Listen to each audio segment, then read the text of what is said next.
안녕하세요 여러분. 오늘의 천자문 사전은 제100화 축물의 이입니다. 쪼철축 만물물 뜻이 옮길 이입니다. 사자를 번역해 보면은 이 재물을 쫓으면은 본래 의도가 변한다, 옮겨간다가 되겠습니다. 즉 나의 행동 근본을 인이 예지신 오덕으로 삼지 않고 이 재물에 둔다면은 재물에 따라 나의 마음과 행동 기준은 달라질 것입니다. 이 재물이라는 것은 줄었다, 커졌다 하고 이 사람 저 사람 옮겨 다니는 요물입니다. 원리 원칙 없이 사욕을 쫓아 이리저리 옮겨 다니는 정치인을 우리는 철새라고 부르죠. 축물의이는 현대인들의 물질 만능주의를 비판하는 사자라고 생각되기도 합니다. 대학에 이런 문구가 있습니다. 재치 정민산, 재물을 모으면 즉 이 민심이 흩어지고, 재산 즉 민취, 이 재물을 퍼뜨리면 민심이 모인다고 했습니다. 이 말뜻은 위정자가 축제를 하면 백성들이 먹고 살기 힘들어 흩어지고, 위정자가 재물을 백성들에게 골고루 나눠주면 백성들이 모여든다는 말입니다. 그럼 글자에 대해 살펴보도록 하겠습니다. 먼저 쪼철축을 설명드리겠습니다. 이 자는 대지시와 시험시험 갈착의 합자입니다. 시험시험 갈착은 거리행과 발지자의 조합으로 거리를 걷고 있는 발을 뜻합니다. 이 자는 처음에는 걷다는 것을 뜻했으나 거리행이 한쪽만 있으므로 시험시험 가다는 의미로 발전이 됩니다. 대지시는 이 돼지 모습을 그린 상형문자입니다. 돼지는 인류가 일찍이 소와 함께 사육을 시작한 가축입니다. 소가 주로 노동력이 목적이었다면 돼지는 고기 생산이 목적이었습니다. 스페인 알타미라 동물벽화에 돼지가 있는 것을 보면은 BC 16,000년에서 BC 10,000년 사이에 이 돼지 사육이 시작되었음을 추정할 수 있습니다. 중국에서는 각골과 도기에 그려진 돼지가 있기 때문에 이 BC 10,000년에서 BC 3,000년 사이에 돼지를 사육했다고 추정하고 있습니다. 이 그림은 알타미라 벽화의 멧돼지 그림이죠. 쪼철축의 각골자는 이 돼지를 쫓아가는 이 발을 그린 자형입니다.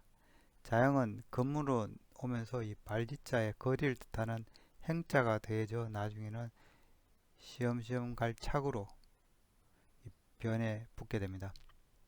자형은 돼지를 쫓아가는 모습을 그렸기 때문에 쫓다, 뒤쫓자는 뜻이 있으며 돼지 입장에서는 이 도망가는 것이므로 도망가다, 달리다는 뜻도 있습니다. 다음 자는 만물물입니다. 이 자는 소우자와 말물자의 합자로 되어 있습니다. 소우자는 이 소의 머리를 그려서 이 소를 나타낸 상형문자입니다. 초기 각골자는 이 소의 이 머리 부분을 닮게 그렸으나 이후 이 뿔 달린 소의 머리를 특징적으로 그린 형태로 이 자형이 변화가 됩니다. 소우의 의미는 소를 뜻하며 별자리인 견우성을 뜻하기도 하고, 소는 또 과거에 이 제물로 사용되었기 때문에 희생이란 뜻이 있습니다.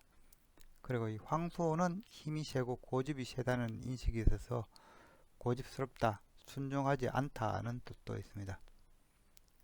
이 소전 때까지 이 소자는 이 대칭형이었으나 예서에서부터는 이 한쪽 뿔을 세워 표시하게 되는데요. 이는 반반자와의 이 혼동을 피하기 위해서라고 합니다. 이 반반자는 8팔과 소의 조합으로 원래 이 각골자형은 소가 뿔로 들이받다, 밀어 젖히다 하는 것을 의미했으나 차츰 이 형태에서 뭔가 들이받아서 이 반으로 나누다, 의미를 갖게 된 자가 이 반반자입니다.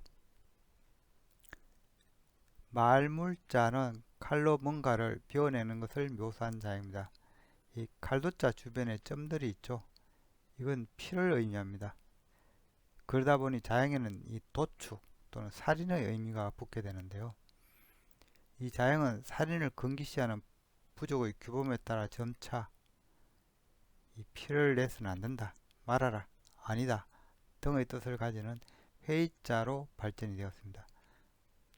또 옛날 먼지털은 새의 깃털로 만드는데 이 소전 자형을 보면은 먼지털이를 이렇게 담게 되므로 먼지를 털다는 이 털물자의 전혀 다른 뜻이 있습니다. 이 물이 주로 해서는 안 된다는 의미로 주로 쓰이게 되면서 원래 이 배다는 뜻을 따로 나타내기 위해 소전에서 새로 만들어진 자형이 바로 이 방에 칼도자를 추가한 이 목벨문자입니다. 이 말문의 기원을 잘 모르면 단순히 이 말물자와 칼도자의 합이라 칼을 써서는 안 된다라고 잘못된 해석을 할 수도 있겠습니다. 목벨문자입니다. 이 물은 이 만물물자, 묽은 물은 이 도축의 의미로 만들어진 자입니다. 각골자를 보면은 소의 도축을 의미하며 소와 이 피가 흐르는 이 칼을 그린 이 말물자의 조합으로 되어 있습니다. 그런데 소는 고기를 위해 키우는 짐승이 아니고 이 일꾼 개념이었죠. 따라서 이 소를 잡는다는 것은 제사에 올릴 이 제물을 준비하는 것을 의미했습니다. 그래서 이 자는 점차 제물이란 뜻으로 사용이 되었고 나중에 제물은 이 만물, 물건 등으로 그 의미가 확대되었습니다. 한편 소전에서 이 물자를 이 얼룩덜룩한 이 무늬로 보고 즉 얼룩덜룩한 소다 즉 그런 뜻이 있기도 합니다. 다음 자는 뜻의입니다. 이 자는 이 소리, 그리고 받침으로 마음심이 있는 자입니다. 이 소리, 과 말씀, 은 같은 각골자에서 기원한 자형입니다. 자형은 소리가 나오는 것을 나타낸 일종의 회의문자인데요. 각골자는 이 입구자가 있고 위에 가시를 뜻하는 묘울신이 있습니다. 이 가시에 찔려서 입에서 신음소리가 난다는 것 의미입니다. 그래서 이제는 사람의 입에서 나오는 소리, 말 등을 의미하는데요. 그런데 의미가 있는 말과 의미가 없는 음양 두 가지로 나누어질 수 있는데 근문에서는 의미가 있는 말을 뜻하는 이 말씀, 과 음양을 뜻하는 이 소리, 음으로 자형이 이렇게 분화가 됩니다. 소리, 음은 이 입구자 대신에 이 달감자를 받침으로 쓰고 있습니다. 아마도 즐거운 노래 가락을 이 소리, 음으로 표현한 것으로 보입니다. 그래서 오늘날 소리, 음의 의미는 소리, 글 읽는 소리, 말, 언어, 음악, 음률 등을 뜻합니다. 뜻 이자는 밖으로 드러내지 않는 소리, 즉 생각을 표현한 자형입니다. 건문을 보면은 이 소리 음자가 있고 중앙에 이 둥근 원이 이렇게 그려져 있습니다. 아마 소리를 막았다는 표현으로 해석해야 될 것 같습니다.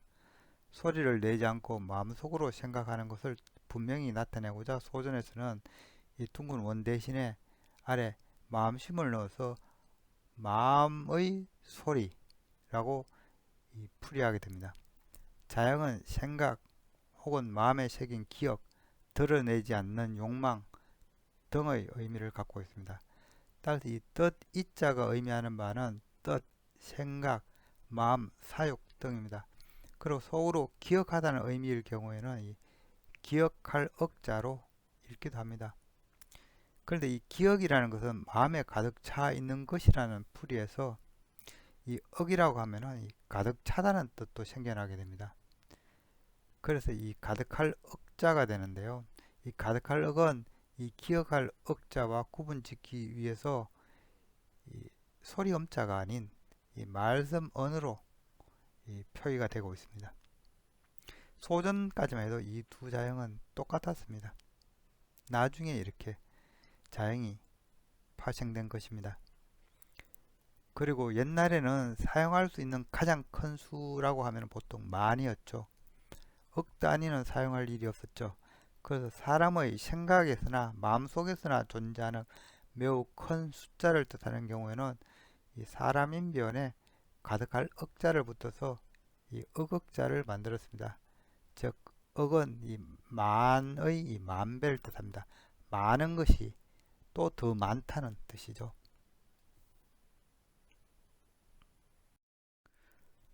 오늘의 마지막 자는 옮길 이가 되겠습니다. 이 자는 벼화자와 마늘다의 합자입니다. 벼화는 원래 벼를 나타낸 건 아니라고 제가 말씀드린 바 있는데요. 황하 유역에서 가장 먼저 재배가 된 이 작물은 이 밭작물인 기장이며 이후 조 그리고 벼 순서로 주 곡물이 바뀌게 됩니다. 지금은 벼자로 쓰이고 있죠. 각골자양은 이 형태가 이 조의 이삭을 많이 닮아 있습니다. 그리고 실제 조를 표현한 것이라는 설이 있습니다. 조는 신석기 문명 때 황하 유역에서 많이 재배가 되었다고 합니다. 확실한 점은 건문 이후에도 자영은 이 주식으로 자리 잡게 된 이 벼를 뜻하게 된 점이라는 거죠. 자영은 잘 익은 이삭이 고개를 숙인 형태입니다. 그래서 자영은 풍년을 의미하며 화목하다, 조화롭다는 뜻도 있습니다. 그래서 벼자의 오늘날 의미는 벼 또는 모, 곡식, 화하다 등이 되겠습니다. 마늘다는 얼핏 보면은 이 저녁석이 두 개인 것처럼 보이지만은 각골자형을 보면은 이 고기육자가 두 개의 포개진 형태입니다. 즉 마늘다는 이 고기가 많이 쌓여 있다는 표현이 되겠습니다. 그래서 마늘다가 오늘날 뜻하는 바도 포개다, 많다, 늘어나다이며 그 밖에 이 많은 것은 이 보기가 좋다, 아름답다는 뜻으로도 발전이 되었습니다. 옮길 이는 이 모내기와 관련되어 있습니다. 동북아시아 농경민의 주식은 쌀이죠. 이 벽씨는 논에 바로 뿌리는 것은 아니고 먼저 모판에 심어서 안전하게 삭이 트고 뿌리가 튼실해질 때까지 이 모판에서 조밀하게 키웁니다. 어린 모는 모판에서 관리하기가 쉽고 나중에 튼튼한 모를 논에 심을 수 있는 장점이 있죠. 모판에서 자란 모가 빽빽해지면 더 이상 성장이 어렵기 때문에 어린 모는 논으로 옮겨 주어야 합니다. 이렇게 옮겨 심으면 모뿌리가 더욱 튼튼해지고 이 성장도 빨라지게 됩니다. 어릴 때 열심히 모내기를 했던 기억이 새삼 떠오릅니다. 저희 동네에서도 집집마다 돌아가면서 품팔이로 모내기를 하곤 했었죠. 옮길 이는 모판의 모가 빽빽한 상태를 이 벼화와 이 마늘 다자로 표현한 것입니다. 그래서 이 자는 빽빽하게 자란 모를 이 논에 옮겨 심는 것을 의미해서 그 의미가 옮기다, 옮겨 심다, 모내기 하다, 바꾸다 등의 뜻을 갖고 있습니다. 모를 논으로 옮겨 크게 자라게 한다는 이 풀이도 가능하므로 자영은 크게 하다는 뜻이 있으며 이때는 크게 할 치로 읽습니다. 이상으로 오늘의 천자문사자 충물의 이, 즉 재물을 쫓으면 그 뜻도 옮겨 다닌다는 사자성어를 마치도록 하겠습니다. 원칙 없이 물욕을 쫓다 보면 기준이 크게 흔들리게 되니 항상 자기 자신을 경계해야 하겠습니다. 논어 계시편에는 다음과 같은 문구가 있죠. 공자왈 군자 유상계 공자 가로시되 이 군자에게는 세 가지 경계할 것이 있으니 소지시, 혈기미정, 계지재색. 어려서는 혈기가 아직 안정되지 않았으니 이 색을 경계해야 하고 극기장야, 혈기방강, 계지재투. 장성하에서는 이 혈기가 두루 강해지니 이 싸우는 것을 경계해야 하고 극기 노야, 혈기 기시해, 계지 제 덕. 이 늙어서는 이 혈기가 이미 쇠하였으니 이 덕, 즉 욕심을 경계해야 한다고 했습니다. 나이 들어 부리는 욕심만큼 추하게 보이는 것도 없습니다. 항상 오덕을 따르고 이 탐욕을 멀리 하시기 바랍니다. 제가 천자문을 2020년 4월에 시작해서 벌써 6년째입니다. 처음 공부가 부족해서 제대로 된 영상을 올리지 못했었는데요. 그래서 처음 천자문 사자 250개를 마치고 나서도 제 마음에 차지 않았습니다. 그래서 많이 부족했던 처음 1화에서 100화까지 영상을 다시 제작해 올려야겠다고 다짐을 했고, 그렇게 이제 100화까지 다시 오게 되었으니 홀가분한 마음입니다. 사실 저는 문과생은 아니고 이과생입니다. 대전 국립연구소에서 30년 가까이 연구활동을 하고 있습니다. 퇴근 후 저녁 시간에 조금씩 공부를 해서 이렇게 여러분들을 만날 수 있게 되었습니다. 지금까지 시청해 주신 여러분께 감사드립니다. 앞으로는 지난해부터 취미를 붙인 이 등산과 마음 공부를 많이 할 생각입니다. 여러분들의 앞날에 축복이 있기를 바랍니다.